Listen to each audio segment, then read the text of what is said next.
Perkenalkan, nama saya Kristianto Omar.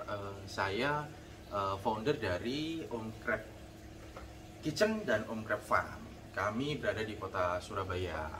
Nah, kita ini berdiri, ya saya lihat contekan dulu ya teman-teman ya. Dapat pertanyaan dari Pak Lukman ini ya. Kita sapa dulu nih berarti ya. Hai DA Lovers gitu ya. Pertanyaan kedua nih, sudah berapa lama budidaya kepiting? Sekalian nyambung ke pertanyaan ketiga, ceritakan awal mula kenapa tertarik budidaya kepiting. Nah, jadi waktu itu 2020 itu kan pandemi ya teman-teman ya, semua tahu lah ya, COVID. Nah, kita harus work from home, di rumah saja. Nah, kita bingung nih mau ngapain gitu ya di rumah aja, sedangkan kebutuhan hidup itu kan dapur harus terus ngepul, harus hidup terus harus jalan gitu, dan harus keluar biaya terus. Nah, sedangkan kita harus di rumah saja. Nah, akhirnya kita berpikir waktu tahun 2000 itu mencari kira-kira apa yang bisa kita lakukan di rumah. Nah, singkat cerita kita cari ya lewat internet gitu ya, kita browsing, kita cari apa yang kira-kira bisa dilakukan. Nah, karena saya ini kebetulan suka budidaya, akhirnya kita fokus cari yang budidaya. Apa budidaya yang bisa kita lakukan di rumah, di lahan sempit saya. Nah, kita kumpulkan lama gitu ya, akhirnya kita punya beberapa opsi waktu itu. Ada ini lah gitu ya. Nah, singkat cerita hampir 1 tahun pencarian, tepatnya awal 2021, akhirnya kita memutuskan untuk budidaya kepiting dengan sistem vertical crab. Jadi dengan apartemen kepiting. Nah, kayak di belakang kita ini box-box gitu ya.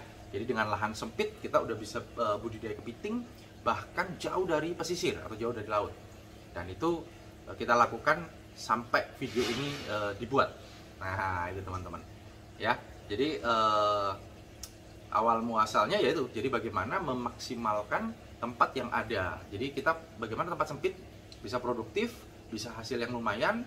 Nah, di hari itu kami cari kepiting itu unik sekali. Belum banyak orang yang melakukan ini gitu di awal 2021. Itu sedikit sekali yang tahu, bahkan yang melakukan. Makanya itu opsi yang kita ambil waktu itu teman-teman ya.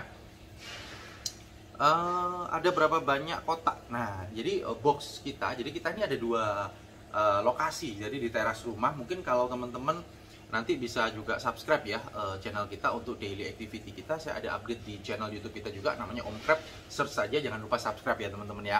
Subscribe di channel YouTube Om Crab. Kita juga ada sekitar 40-an video, jadi bisa dilihat satu-satu tuh. Jadi mulai dari awal itu ada semua lah, cukup banyak videonya gitu ya. Nah, kita itu ada 2 lokasi. Yang pertama ada di teras rumah, itu sekitar 100-an box. Nah, sedangkan yang di lantai 2 ini, nah ini ada trap gitu ke sana teman-teman. Di video saya juga ada di YouTube channel kita. Itu kita di sini sekitar 200-an box. Jadi total sekitar 300 sampai 400 box teman-teman. Tidak banyak karena memang skala rumahan saja lah gitu ya. Hanya untuk mengisi space yang nggak kepakai di rumah agar lebih efektif dan efisien teman-teman. Gitu. Terus pertanyaan selanjutnya nih, saya harus nyontek dulu. Apa keunggulan sistem apartemen kepiting dibanding yang konvensional? Oke. Selama ini budidaya kepiting itu kan dilakukan di pesisir, di tambak gitu ya.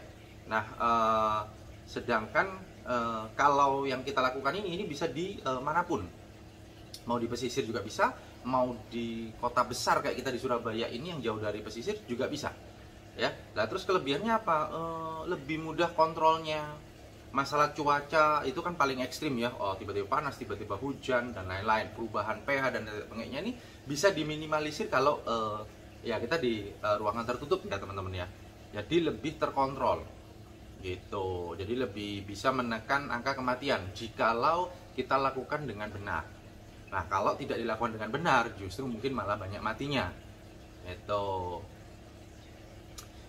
Pertanyaan selanjutnya, perawatan budidaya kepiting apartemen susah tidak? Nah, sejauh ini sih nggak terlalu susah ya. Ya cuman kita tiap hari kita lakukan pemberian pakan.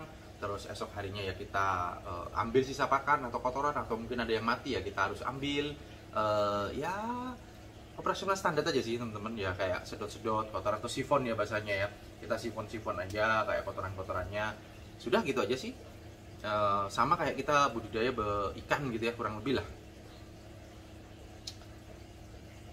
Oke, produksi kita ya. Jadi produksi kita itu satu hari, average ya, rata-rata satu hari kita bisa panen 1 kilo kepiting soka. Nah, sebelumnya saya ingin jelasin. Jadi crab ini fokusnya di kepiting, lebih fokus lagi ke kepiting cangkang lunak atau soka, teman-teman.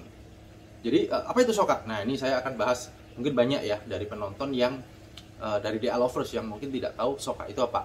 Jadi soka itu adalah kepiting bakau, kepiting cangkang keras itu, yang pada saat dia ganti kulit, ganti baju, ganti cangkang, itu langsung kita panen. Jadi dia masih lembek sekali, masih lunak sekali, teman-teman. Nah, itu yang kita panen, kita ambil. Nah, itu langsung kita rendam ke air tawar, lalu kita packing ya, kita plastik, terus kita frozen, biasanya kita dimasukin ke freezer, sudah. Jadi itulah kepiting soka. Jadi semuanya bisa dimakan, teman-teman. Mulai dari cangkangnya, kakinya, capitnya, semuanya, tidak ada bagian yang terbuang istilahnya. Bisa dimakan semua. Nah, itu menariknya.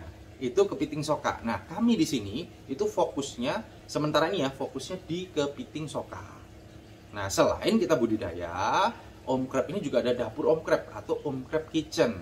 Nah, kita olah juga, teman-teman, menjadi menu ya. Salah satunya adalah soka telur asin.